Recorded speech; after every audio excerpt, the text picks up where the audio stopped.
side. Now this must mean that the triangle must have a side, so like this. The angle must be in between it, and then the next side is given. So it must be included between it. So it must go side, angle, side. So that's what SAS means, side, angle, side, where the angle must be between the two sides that are given. ASA is when you've got an angle, then a side, then an angle.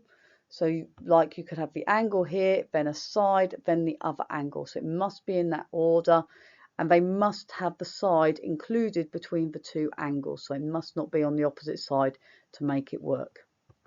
And the last one is RHS, which is a right angle, hypotenuse, and a side.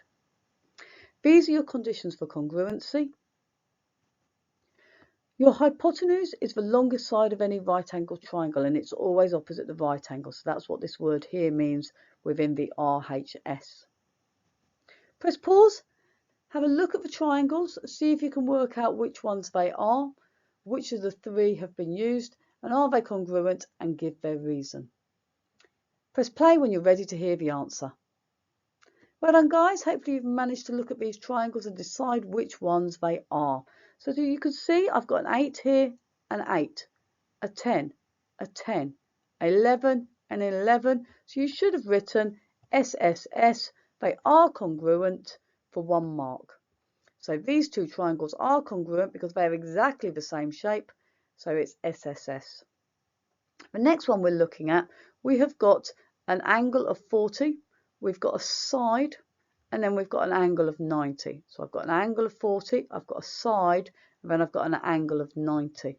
So yes, this is congruent, and the reason is angle, side, angle, because I've got an angle, I've got the side included in between it, and the angle here. Don't get confused on this one because it has got a right angle in here, but we haven't been told that value. So the better one to use is angle, side, angle, rather than using RHS. The mark scheme uses this one here, so use the one that they're looking for. So the angle, the side, and then the second angle for your second mark. Now the third one, you can see we've got a 7. So we've got a side, we've got an angle, which are exactly the same. The sides are exactly the same. And then we've got another side. Okay, so we've got 2 sides and then we've got an angle. The triangles look congruent. So you can see here I've got side, angle, side, but the order it goes in is really important because this angle must be between the 2 sides that are given. So I've got a side, I've got an angle, but we haven't been told the length of this side here, so we cannot guarantee it is exactly the same as this triangle over here. So we cannot say it is side, angle, side because the angle isn't between the 2 sides that are given. So this one here is no for your third and final mark.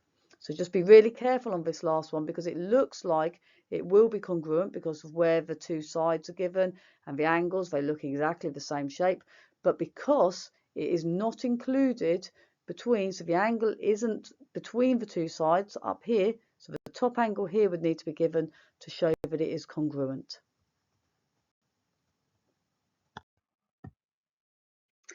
Here is the mark scheme.